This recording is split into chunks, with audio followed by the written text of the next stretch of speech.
Hey, what's up guys, it's Davis, and we're back with another episode of this stupid challenge that I'm doing today. Today we're going to be using good old Petey Piranha in the Cheep Star Tournament, which is, you know, obviously this is my first character. These are going to be new courses that we're seeing. So enjoy that while you can. I mean, I guess you can just stop watching. So right off the bat, we've got a strong 15-mile-an-hour wind pointing backwards. Really, you just want to avoid this right side on this hole because that's where all the strong start. That's where all the, you know, kind of hazards are. There is like a big. Are you kidding me? You know what? I'm not even gonna restart. I'm just gonna take it. Yeah, there's actually a big lake off here to the side, but I don't know. I feel like you'd have to be pretty bad to hit that. So really I'm just experimenting, seeing how much distance I can actually get out of this bunker with. And sometimes it'll give you a club. It usually starts you off with like the best club, but sometimes if you hit like really high on the ball, you can get under it and get a little more out of your, or get like another club worth of power out of it. So we have the slope on the green going downhill like this, and we also have a strong wind, the same strong wind as mentioned on hole 1. Yeah, that miss hit actually was not great, but the slope on the green will actually put us pretty close to that. So overall, summary of that hole, I warned about what not to do, and then I immediately did it. So good for me. Good start. Just painting that down a little bit. Still got this annoying little red spot on my nose, but what are you gonna do? Alright. Yeah, hitting the accuracy marks with the higher driving characters, even in their unstarred forms, is pretty important. Which, I mean, it pretty much just comes down to like Petey, Bowser, and maybe DK. DK is probably one of the stronger characters in the game, just because I feel like he balances power and speed, or power and accuracy, almost better than anyone else. So that was an example of me just hitting the ball high. Okay, so the problem with this is that pretty much everything in this game that you try and do has like the opposite reaction, and I guess I overcompensated for that. Okay, starting off not too strong, but we can pull this back. So essentially when I say hitting the ball high, that's going to send the ball low so that it rolls farther and the wind has less of an impact on it, is essentially what I'm saying. Geez, see, this is a par 3 and I have a driver and I still actually kind of need to go power on this. If I don't go power, if I just go a full regular shot like this, the wind could push it back far enough to where it hits like the rough, and you can see that the green is sloped down, or yeah, the green and the terrain before the green is sloped down. That's actually a really annoying thing they do in this game a lot, where they'll put the area right before the green on a downslope, so that if you don't hit the green on its mark, you're not going to get on it at all. Like, it won't roll up to it. So we're gonna kind of do a shot like this, I think. Geez, this is pretty iffy, but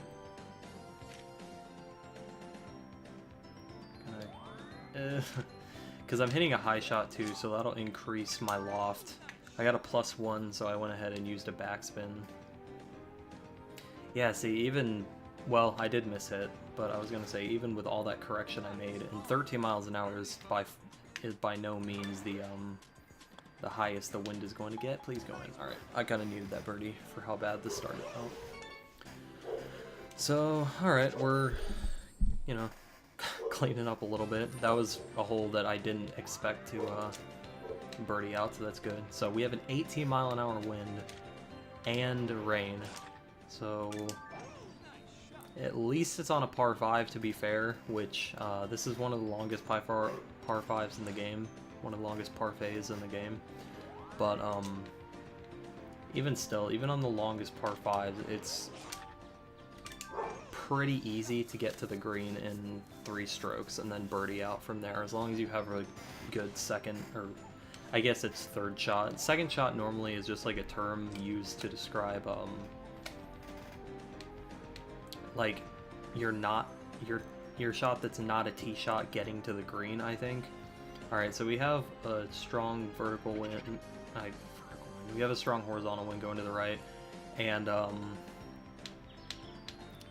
but I'm hitting the ball low, I guess I should accurately put it, but there's also rain, so I'm gonna lose distance. So although this ball is gonna roll a lot because I'm hitting it high, low, I still want to put it like right here, I think, because of the rain. The rain will reduce my loft and therefore reduce my distance here. So you know what, we're just gonna go for it. I'm gonna add a backspin. I was probably gonna do that regardless, but really wanted to add it because of that mishit. It was either a mishit or a +1. I already forgot, but that's fine. So here we have another tricky rain putt where we need to add 50%, and we've got a tiny slope going against us. So in situations like this, how I like to line up the shot is because I'm not sure exactly how much this tiny slope is going to affect it, I really don't want to overcorrect. I mean, obviously you don't want to undercorrect either, but like, so my game plan for this is to always just line it up with the very edge of the hole like this, so that, because the slope is going to affect the ball some, like there's no getting around that, but as long as I do that, it shouldn't be overcorrected. Okay, I think I might have overhit that. Okay. It's always just iffy on those 20-something foot putts. Because it feels like you just overhit way too much, even even if you add like exactly 50%. That 50% that you need to add matters less and less the closer you are to the hole. For example, on a hole that's like 5 foot, you don't need to add that. So, alright, so this is a really tricky pin, especially for where I'm at here.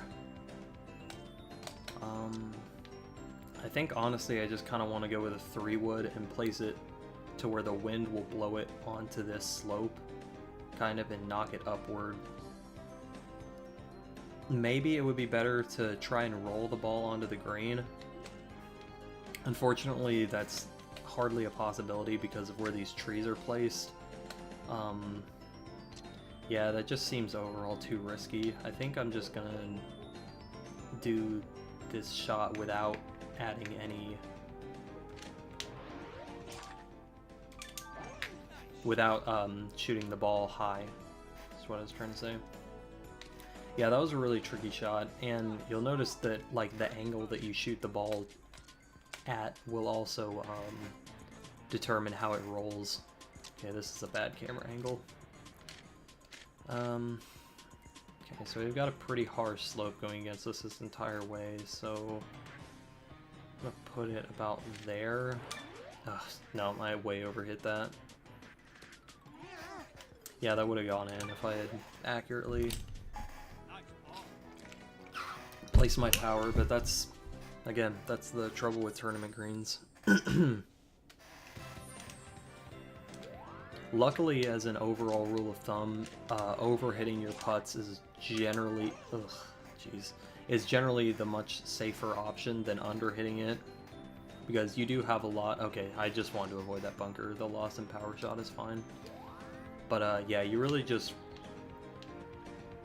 you have like a decent amount of leniency when it comes to overhitting your putts, but not much at all when it comes to underhitting them. So again, this is a really tricky wind spot, and I have to hit high because of these trees in front of me, so I got a -1. That's not terrible. I think that might actually help me, and it looks like it is, so that's pretty good. Not a bad shot. And again, it just comes down to whether or not you can sink these, you know, medium, easy putts with the slope that you're on. But yeah, something that I was trying to describe last game that I played was that, you know, putting isn't all just about distance. Like, you could have a 5 foot is pretty, Jesus, that was awful. 5 foot is pretty short in general, but if you have an 8-foot putt with a lot of slope on it, I guess I did not want that super top spin. If you have an 8-foot putt per se with a lot of slope on it compared to a 30-foot putt with no slope on it. Fuck me. The 30-foot putt is going to be easier pretty much every time. It's just, you know, straight putts are way better. So basically what that means is, you know, getting close to the hole is great. Chipping in, obviously even better, but really you want to be aiming for those spots on the green that'll give you those flat as possible putts. Because slope is what kills it. I don't know, all of a sudden I'm not playing great. I think I'm back trying to explain things again, and that just makes me play bad. So we're using a 4-iron, so I'm going to hit a high shot here. Got a little bit of wind going, a little headwind. I think, no, but that's called tailwind. Tailwind is going with the ball. And yeah, the interesting thing about tailwind is that it lowers your loft, so like, even though I overhit, I still kind of, I really just want to get this birdie. Cool. So even though I overhit, I came up short. That might have been why. I also got a +1, but that should have only took off like a yard of distance. I think it was even the super slight headwind that really did it in. So I'm gonna try and snug kind of close to those trees. Yeah, I'm just not playing well all of a sudden.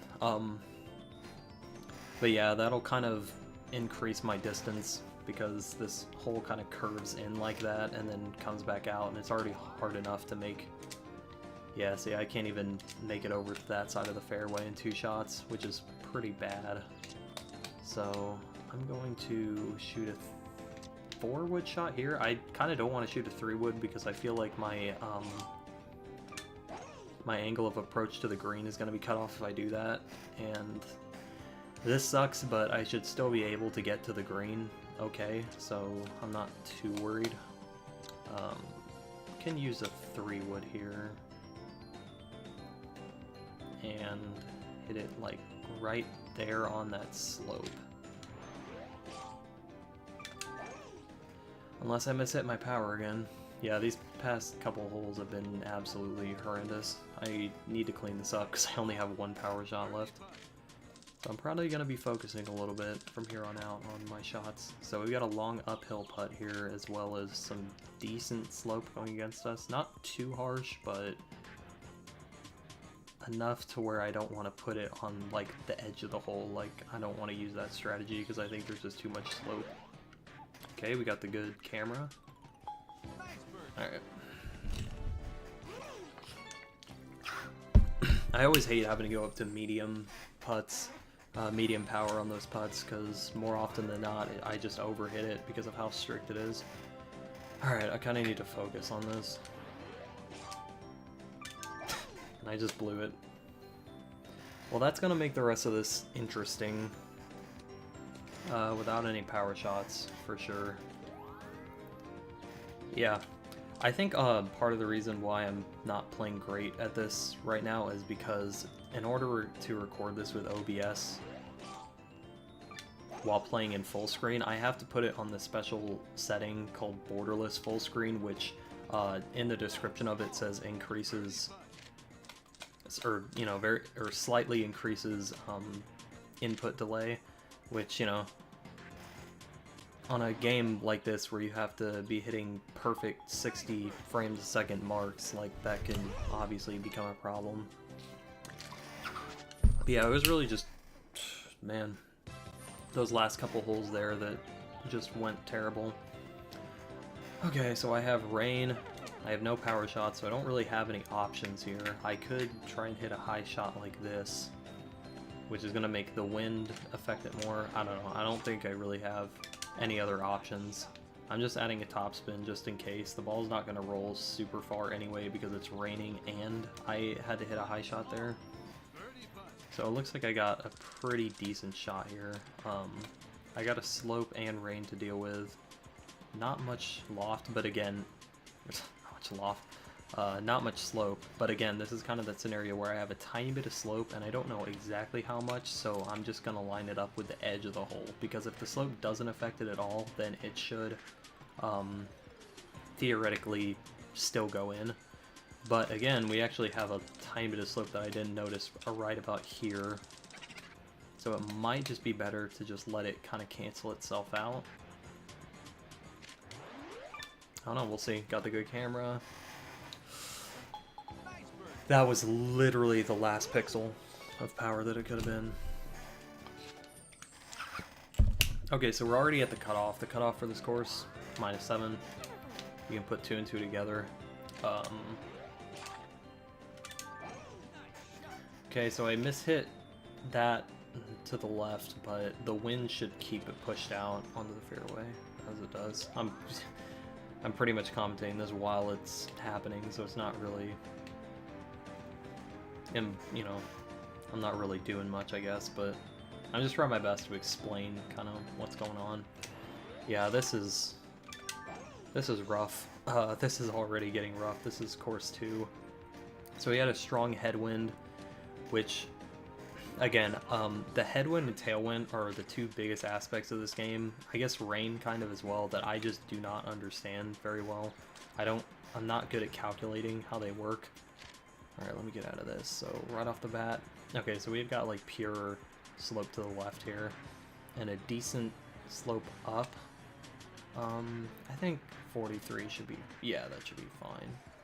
The question is, how much do I want to adjust for the slope? I think like right there. Okay, I don't like this camera, but 0.6. Yeah, I don't know. That definitely does not look like 7 inches to me. That wait, it looks like 7 millimeters. So the distance calculations can be a little finicky. But again, we're already at the cutoff, so we just kind of have to par out from here. And parring is not necessarily the most difficult part in this challenge because of your characters having good control. And still you have these par 5s, which are just generally pretty easy to birdie. That won't be the case in a lot of the later courses, but on these first, I'd say few, or at least couple, you're pretty guaranteed a birdie if you just place your shots right and carefully. You have a tiny bit of wind going to the left here. Go ahead and place my shot like right there. Got the -1, but this green, or this pin location in particular, is actually really good. Like, there's like 0 slope here. Yep. So pretty much no chance that I miss a birdie, which is good because that gives me a buffer now. A buffer of 1. You'll also see that the scores that the computer has after each hole are not necessarily consistent with the final scores that they get. I know, like, on the final course, the cutoff is actually 0, like just par, but you'll notice early on that the computers get like a big lead. Like, they'll start going like, oh, -4 in, like, you know, like 6 holes, and you're like, oh wow, there's no way I'm gonna beat this, but it evens itself out. That was so bad. Yeah, I was just about to comment on how I'm actually hitting my accuracy marks, and then that happens. And to be fair, I don't even know how that happens. Okay, so doing a little C-stick camera adjustment here. The wind is going to affect the shot. It's kind of decently because I'm, you know, 20 yards away. So, and we have a downslope, so I'm gonna go for a shot like that. And try and, yeah, I tried to miss it early just by 1, but it didn't work out. So, you know, 1 foot putt, we're keeping par. That's all we need to do. That's all we need to do for these next 4 holes. Okay, we got another tricky rain situation here. So because of that, because I don't know how much this is going to affect my loft, and I really don't want to shoot short of this green because of the bunker, I'm just going to go for a full power shot here. And super back. Hopefully that doesn't roll me off the green, but... oh, jeez, yeah. See, because of where I hit the green, the slope that I hit it at, it was almost just like a pure well, not like a pure downward slope, but it was enough of a downward slope to completely stop the ball's momentum. So we have a little bit of slope going to the right, a little bit of wind. The wind really shouldn't affect much because it's so short. Okay, hit that. Hit that. I guess it affected it more than I thought. Either that or the slope affected it more than I thought. But either way, we're keeping the par train going. And that's kind of really what this is all about. If you want to win this, is just keep up the par train and then take your Jesus. And take your birdies and stuff where you can get them.